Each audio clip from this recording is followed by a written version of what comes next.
Hey everybody, Nightmare on Kelp Street back, and this week I'm going to be catching up for the past 2 weeks of Friday drops, since I've already listened to most of what I want to listen to today. Today is September 6th. I'm going to be doing the Friday wrap-up for August 30th and September 6th. So I'm going to be doing a Friday wrap-up for both weeks this week today, just because I'm only listening to one thing right now that I haven't finished that I would add to this, and that's LL Cool J, The Force. I kind of covered some of the singles on my shorts already, but if you want to go back and kind of listen to those and kind of check them out, or check out the album yourself by the time this is out. But it's a pretty good listen. It has some pretty good big features like Rick Ross. I know freaking one of the members of Tribe Called Quest helped produce the album, and he's featured on multiple songs, so I'm really excited to kind of listen through and hear his production style and his quality. The last thing I heard him make for another artist, Q-Tip. Q-Tip was the producer for this album. Dead in Hip Hop, shout out Dead in Hip Hop, a little bit I heard this album came out through. He produced one of the final tracks, or at least a few tracks off of Danny Brown's You Know What I'm Saying, in like 2018, 2020, I'm unsure the date on that one. So that's the only thing that's I haven't finished yet, but I do enjoy most of it so far. I've heard about the first 4 or 5 tracks. Today, through my ranking of what I listened to that was my favorite to least favorite, we're going to start with Doechii, Alligator Bites Never Heal. This is genre I consider like rap, pop rap, like more just straight rap on this album. When it gets to the second half, like she brings out some melodies, but it's mainly just straight rap album. And topic-wise, there's a lot of topics on this album that came up about how she's been making she feels like she's been pressured to make music for TikTok and make industry music, like things that are just catchy. But she really wants to kind of get down into the gritty, and the first song really kind of brings you into that, and you're like, whoa, she really kind of means business and wants to get back into this, heavier and more bar heavy than what she's been in the past, and I really like that. I would say the only hang up is there's just one song, Denial is a River, that's been kind of controversial online when people have been kind of going over and revisiting and dissecting the lyrics about her and her then boyfriend at the time. I'm pretty sure there's a story where he cheats on her, and she's found out it was a dude, and people have been discussing the transphobia about that line. I'm not binary, transgender, so I feel like through this line, in my perspective, through the listens I've gone to it, it hasn't really hit me in that specific type of way where I'm it feels like she's meaning to be mean about this line, just describing the events, because it continues on her being I was surprised, but I feel like he's in denial about being gay and about his identity, so that's a real thing that people experience, so that's why it didn't really hit me in that way. That's just kind of the interpretation I took, at least through hearing it a few times. But otherwise, it's a great album, about 40-50 minutes. I highly recommend it. But my top of the list of this past 2 weeks. Then we have That Kid, TK Ultra. I really appreciate the past 2 albums I've heard, at least of theirs, that Kid is just unapologetically and very openly flamboyant and queer and gay, both outside the music and in the music. I think that's great for representation, and I love it. There's things with the queer community that people kind of talk about the controversial history it left in the queer community, one song named Tila Tequila in here, and how she was a pretty openly 2000s pop star, bisexual pop star that had controversial past and reality shows and things like that, but she was still big in the queer community nonetheless. But this album, I'd consider the genre to be electronic, hyperpop. They've worked with Slater a few times, and I know through both sides I can kind of hear the influence of how they really shine together on the songs they have done, hyperpop influenced songs together. Highly recommend it. It's also a short listen. I love me some short, punchy listens between 30 and 50 minutes. I think is my peak of what I like listening to. Third up today is Rex Orange County's The Alligator Technique. I started my day today with this, and this was a pretty good listen, just a little slow. I feel through my first listen of it, I'm going to listen to it once. I finished it while I was driving around today. The first few songs were a little too slow to me, and then as it picks up, it starts getting into the concept about how he's starting therapy, how he's really embracing it, and how he's I live alongside someone and I love them, and growing together. There's one song at the very end that really stuck with me that was called it's called New Year's, where he's going over each month is mentioned in the song at one point. He's going over how he's by the end he's I feel like I'm not myself, but also I'm just a new person. I've spent this year with you and I love you so much, and I'm glad you've grown alongside me. And it really stuck with me. It was a really cute, really wholesome listen. I feel genre would be indie pop singer-songwriter. It gets really minimal and stripped back in some sections, but it gives you back and forth. It's very lush in some sections of the song too, on the songs around this album. It's also roughly around 45-50 minutes, I'm pretty sure. It's a little on the longer side for listeners we're going to talk about today, but I'd say if you have a day where if you do homework, you're doing office work, you can listen to music while you're doing like your commute to work or like at work, desk from work or everything, and you can use earbuds. Like, I highly recommend this. It's a very calming listen. I'd say that. Excuse me. Next is going to be DJ Mustard's Faith of a Mustard Seed. While I liked this album, it didn't really hit me too hard. DJ Mustard was the one who made the beat for They Not Like Us for Kendrick Lamar earlier this year. And that was a great song. It's still a great song to me. I've been revisiting all those diss tracks, kind of going over what all happened here, catching up with any tracks I missed or things like that. But Faith of a Mustard Seed, he mentioned how Nipsey Hussle had spoke to him at the very end of the album. He's like, at the very end of the album, last song, he mentions how Nipsey spoke to him and told him he should name his album this, because he's like, because of the religious allegory about like from a mustard seed, many things can grow. And he's talking about how much he's grown, and I think that's a wholesome sentiment. The only hang-up in this album is that through the first like 3/4 of it, we get really great strong songs, big features like Schoolboy Q, Vince Staples, things like that. And the last song is like 9 minutes and 40 seconds, I'm pretty sure, like nearly 10 minutes long, and will float between like a minute and 2 of actual rapping, the beat going pretty good. Then it strips back and he talks for like a minute to 3 minutes, and then comes back in, then goes back out. I just have learned over the years I do not like songs like this. I don't like when songs like kind of peter in and out of a skit. Like, either give me the song or give me the skit, but don't give me both. I feel like that's where I land, and it really stuck with me. And I talked with my mom earlier today because, of course, other family members can listen out to my rants and music rants in my life. They kind of get forced to sometimes. I'm sorry. That logic throughout his albums over the years, I love some of them. I'm pretty sure I like the most recent one. I can't remember the name of it, but I like it. And I even covered it on the channel. I don't think I remember the name of it. But that kind of tells you that like these albums would hit more if he just stripped back the skits and the concepts a little bit and focused heavy on the production. Because I feel like he's a great producer. He just needs to strip it back a little bit and kind of like just hone in on how the music itself sounds, not like the ideas of the skit, like the concepts of the skits. That's why I feel like albums like Under Pressure, had a few concepts in it. It had a concept in it, but it's more condensed. His EPs where it's like Flexecution, that song, and all those like just the bangers are his best works to me. How did I end up here? DJ Mustard. But DJ Mustard does the same thing here at the very end of the album, where he puts too much of a skit, like breaking up what was a good song to me. I like the sentiment, it's just, it goes on too long. I think that's the only hang up. Shout out to Dead and Hip Hop for putting me on to both this album and the LL Cool J album I mentioned at the beginning of the video. Both were worth a listen for the highlights I got out of them. Next, I just finished about the past 2 or 3 hours, is Infinite Icon by Paris Hilton. Out of the two, Paris Hilton compared to Britney Spears, I've always been a big Britney girly. I feel like Britney needs her flowers. I feel like Paris Hilton deserves a few flowers. But throughout this album, I just kind of started thinking about other songs they sound like, and that's not a good sign. Like, I started thinking about, as it made it to like the second half of the album, how it sounds a lot like Dua Lipa's ending song on Radical Optimism. I'm happy for you. Where like the beat itself in this Paris Hilton song kind of just sounds like that song, but less. And I don't like typically when I make it to albums and I think things like that, because I'm like, oh, like you're just reminding me of a better album. So I liked about 8 out of 12 songs in this one because I just finished it so recently. I can kind of think about the nitty gritty details of it. I didn't like any of the songs with Sia. I'm not a big Sia girly. I think the only song by Sia I like and still sticks with me is I Wanna Swing from the Chandelier, because of the vocal rising. I feel like vocal rising in song is something that's so underrated and so hard to do good, but when it's done right, it's incredible. Yeah, Paris Hilton album, I'd say the genre is just pop. It's just pop, yeah. Big Sean Better Me Than You.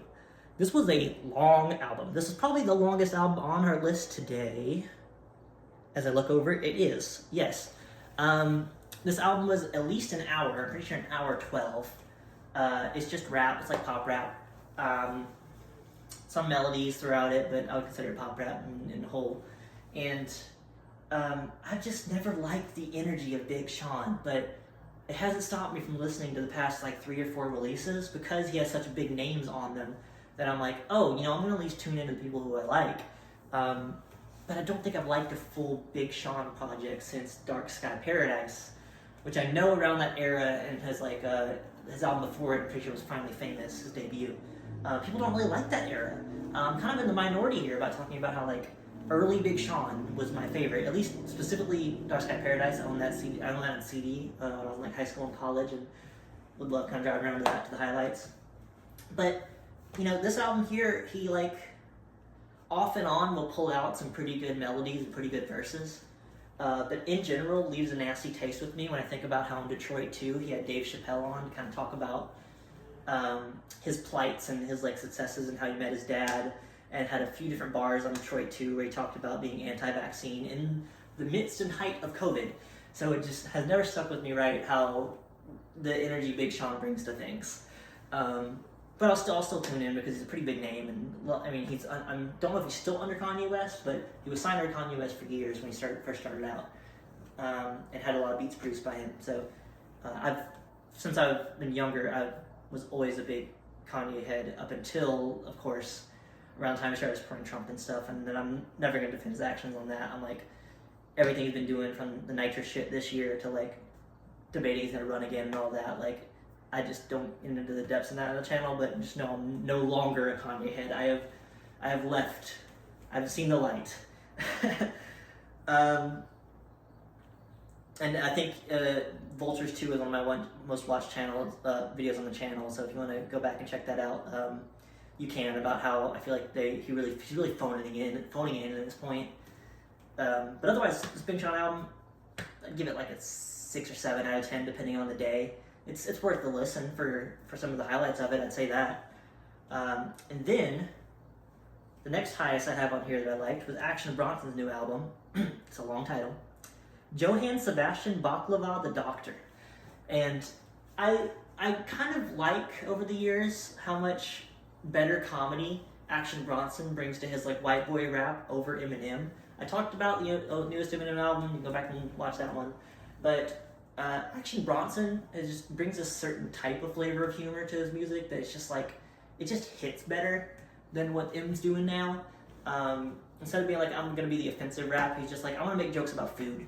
And things like that, I'm like, okay, you know, it's pretty cute, it's pretty funny, and I like that cover his interest and love for food and cooking and like food shows and cookbooks and everything carries over every album. I love that like he'll like drop on you like a very specific, like talking about like, I mean, baklava is the title here, but he's talking like in the album talking about certain dishes that I have to like later Google to be like, oh, okay, so like you make it like this, and I'm like, oh, that's pretty fucking cool. I love little bits of lore like that through artists, so like through artist discography. In general, there's only one specific song I'd say that just really hit me home, and it was whatever song had the guitar on it. I'll probably slap a few of the, if I haven't said it already, I'll put the album artwork that I can dig up and find through here, behind me or beside me. But otherwise, this was a great listen. I'd say it's straight rap. It's just straight gritty rap. Next, we're going to start getting into albums I didn't finish. Starting with Power by Illuminaughti Hotties. This was a recommendation by a what's soon to be fellow collaborator, and I mean currently is, they've been helping me art for the channel already. Dylan on the say hello. Say hi, Dylan. Everyone, type in the comments hi, Dylan, if you made it this far. And tell me your favorite album you've heard the past 2 or 3 weeks. I'd love to get comments of what I should cover, what you're listening to, just in general. But yeah, Power by Illuminaughti Hotties. I didn't finish it. Sorry, Dylan. But I did make it about 7 to 8 tracks in, and I liked what I heard. I love that this is like a indie pop, at some points like punkish, electronic type album, where she really focuses in and sings about how she like the song that stopped out was I don't, it's more pop heavy on the I don't like sleeping in, but because you sleep in, I love it now, and about how it's a very wholesome, another wholesome album about this girl singing about this guy that she's like, or it doesn't really identify the partner in the song, which you're not realizing. So I do like songs like that through a couple where it's like it doesn't define who the partner's gender is, but they're like because you like this activity and because we bond over it, I love you more, and I think it's adorable sentiment. But in general, I didn't get to all of it yet. I've been the past 3 or 4 weeks. There's been so much out that I've been missing some of it. So I kind of just need to like play catch up, and I might cover it through shorts or other things when I finish it on the channel. Let you know my full thoughts. So look forward to that. Like, comment, subscribe. Next we have Tori Amoy, Whole Earth. I need to look up eventually what that means. I'll probably throw it up here. But this was the album I started today, and I made it to track 2 or 3, and I was like, and this is not the right mood. I'd say this is more like a rap, electronic, more production heavy, more more like dance, rave type music, is what gives me the vibe of it, at least. I made it to like the CD-ROM, like track 2 or 3, and it was decent. I just knew it wasn't the right mood, so I had to kind of let it go for now. That's one thing I think about music that for these reviews I'm also kind of implementing and kind of talking about more and more, is that if I'm just not feeling something at the right time, like I might save it for a short or something along the line, because like I don't want to force a listen to something that feels like it fits a better mood than one other thing. You feel me? It's like, does that make sense? If it fits in a better mood later, I'll put it on while I'm feeling it, but if I'm just not feeling it, I'm not going to push it for a listen. Next, another album I did not finish was Michael and the Mighty Midnight Revival, or Songs for Saints and Sinners and Saints, by Killer Mike. Long ass title. If you've been noticing in the background, you know a bit about your music lore for Killer Mike. The earliest I ever heard of him was working with Outkast in the 90s. Then he eventually made a solo album, his first solo album. Then he joined Run the Jewels, which we have Run the Jewels 1 and 2 back here. And now he's kind of been back on his own solo shit. As of 2023 last year, winning Best Album of the Year for Michael, his last album. Still haven't heard it in full. I need to get to it. It's just another one on my backlog, kind of to get to, but been on my new shit, like I am off and on. Yeah, I finished like the first 2 or 3 songs on this one. Another one where it just wasn't the right mood. I needed to let it sit and kind of get back to it. I know Killer Mike for a few years now has been in some controversies about how like he talks about how he's very leans on the socialist democratic side, but is very pro-gun, has talks on that. He's funded a few organizations that have kind of come out as controversial over time. So he's one of those type of people who like his sentiments in his music are stronger to me sometimes than what he says off stage or out of music. But I really like and appreciate the sentiments he brings to his music. Over the years, even all the way back to the 90s with Outkast, every time I come on a song, I'm like, hell yeah, okay, he's flowing, he's got this shit. And it's no different here. All the songs I heard were good, it just wasn't the right time. And then next, our only EP of the day we're going to be covering, which is why I kind of tacked it on to this album, this Friday wrap-up this week, was Drake, 100 Gigs. Now, this shit was clowny. I feel like with 100 Gigs, and like, I saw the first initial drop of when he uploaded like a file, like a secret website of a bunch of videos of him and these women out like counting money and like, at parties, and then hidden in that website was these 3 songs for a while. He like leaked it himself, and then he dropped it on Spotify. And I was like, you know what? I'm not gonna dig through all these fucking files just to find the single. I'm not that big of a Drake fan. I'm just gonna listen to it when it dropped on Spotify, and lo and behold, it's here. And they were some of the best Drake songs I've heard in a while, but that's still like a good Drake song is to music what like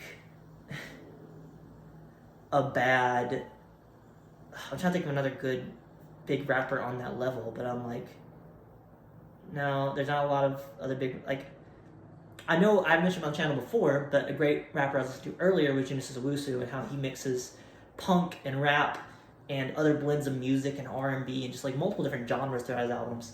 I feel like I highly suggest listening to Jinsawusu Black Dog, or the album itself is called Smiling with No Teeth. It's a little bit of a long album. It's about 50 minutes to an hour and a half, depending on the version, like the deluxe version.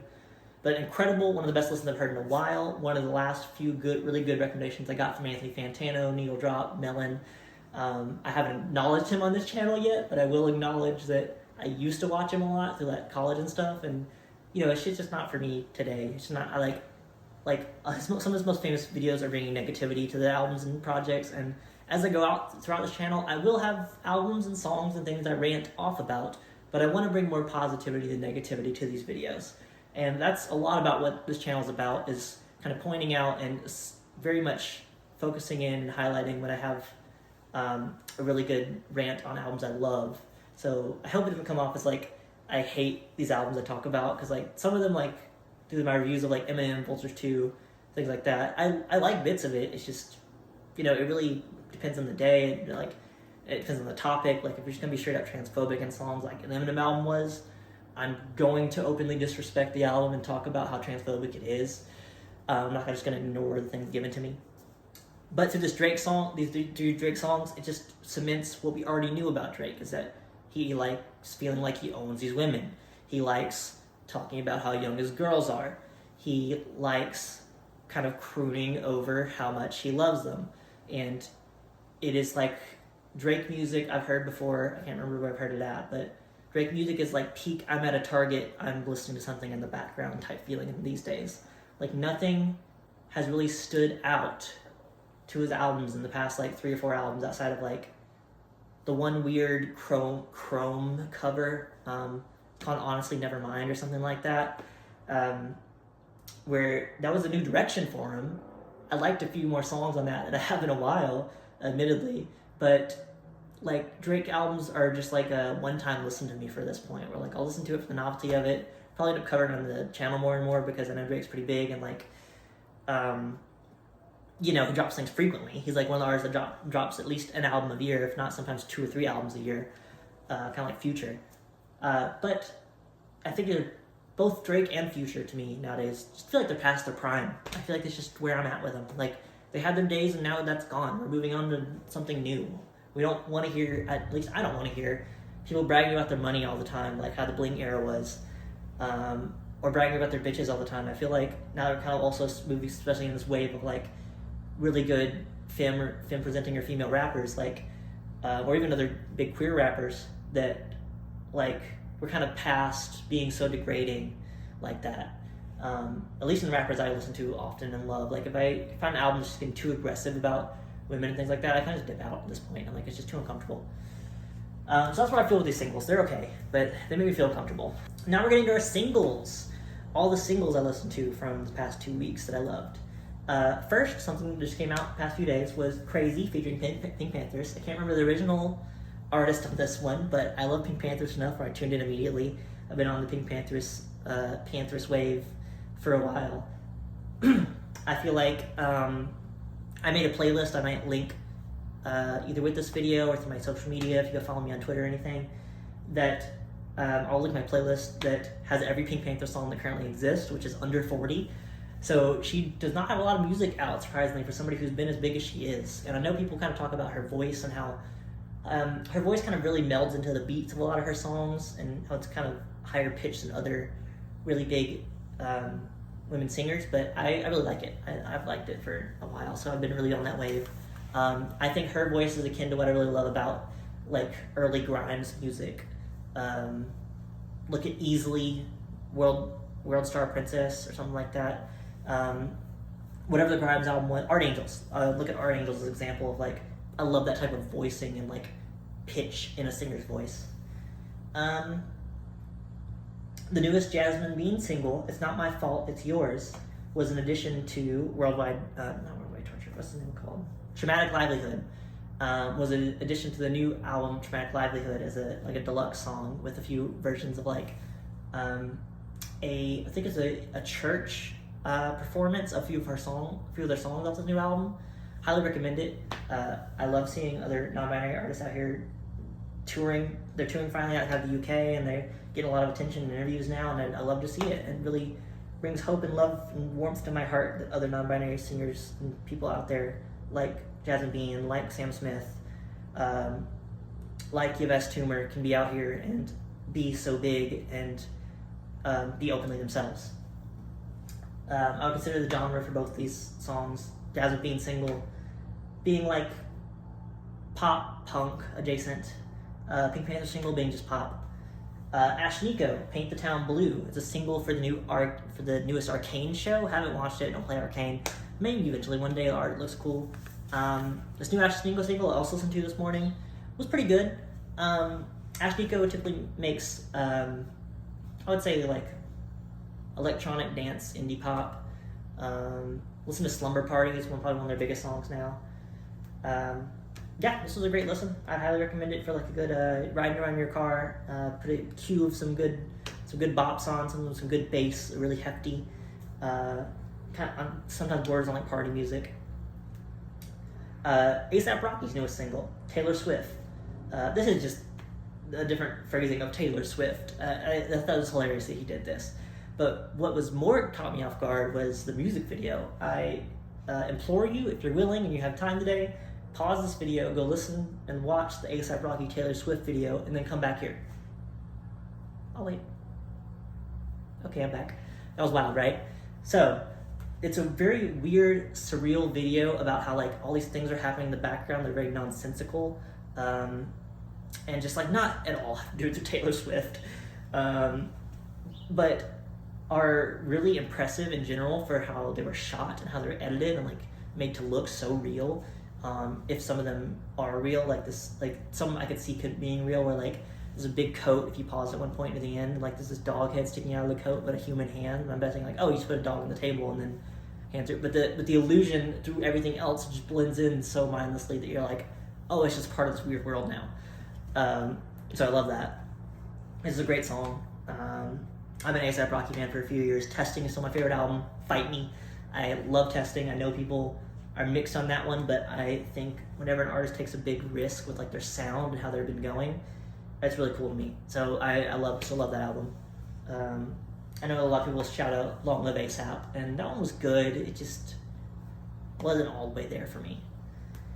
And then finally, our last single to cover this past 2 weeks, is going to be Estelle's new single, O.I. My fiance Jenny put me on to Estelle, at least being like as focused as I am on her today. The only song beforehand I'd heard off of her, like of her music, actually two things, was I didn't know that she played Garnet in Steven Universe, the main voice for Garnet, and I didn't know that she was the main feature on American Boy with Kanye. So that's another kind of loop in of, yes, I know a lot of unnecessary, probably Kanye lore, but at least it comes in use for things like this, where I'm like, oh, he already featured with Estelle, and now I know who Estelle is, and Estelle's really good, so I highly recommend this song, and I also recommend you listen to her albums. And if you have the time, watch all these videos on my channel. Anytime I'm not doing the main channel uploads, I'm probably going to be doing more shorts in between, because like I want to put out like some type of content for y'all, and now that I have all this space to like do things, I'm probably gonna like put some posters or things back here, like as I kind of continue, because I really like this certain space for the filming. Shout out to Jenny again for this stand and lighting I have here today. This I kind of just nabbed from an old job. I'm not gonna say where, but I kind of just nabbed it. So we have some cute decorations going on here. It is still daytime outside. It's like around like probably this point by like 5 to 7 p.m. But I'm happy and thankful for y'all to be sticking around and watching these videos and seeing the love on mainly the shorts, but some of these main channel videos have been getting some good love. I'm trying to work on like my editing skills, like how I title the videos, things like that, like just kind of learn how YouTube runs and works and what people are looking for on this channel. It seems like so far a lot of people like the Eminem video, the Kanye rant, and my very first video, the Mother review, is getting a lot of love, and I'm glad for that. Thank you so much. It was getting more love than I thought, honestly, for a band that I felt was a little more indie and a little more drawn in than what a lot of people like were looking for. but it is still one of my favorite projects of the year, so I highly implore you to go listen to Grief Chapter. I'm pretty sure my favorite album of the year right now would still stand at the Bando Stone album by Gambino. That was incredible. Seeing the live show was incredible. Even though I wasn't able to make it for the whole thing, like, it was so long. It was like almost 5-ish hours, and that was wild. I was tired by the time we made it out of there. But it was great. Yeah. I just want to kind of continue channel updates down here since I was closing on 30 minutes, and I was like, well, why not round it out and kind of give you some updates about what I've been up to and what I'm going to be doing in the future for the channel. But thank you so much for staying around. I love you, kelpies. Thank you so much for 40 subscribers. I'm going to keep pushing on, and my short-term goal is to hit maybe 100 by the end of the year, maybe 1,000. It keeps kind of fluctuating up and going up like it has been. So I'll see y'all soon. Bye.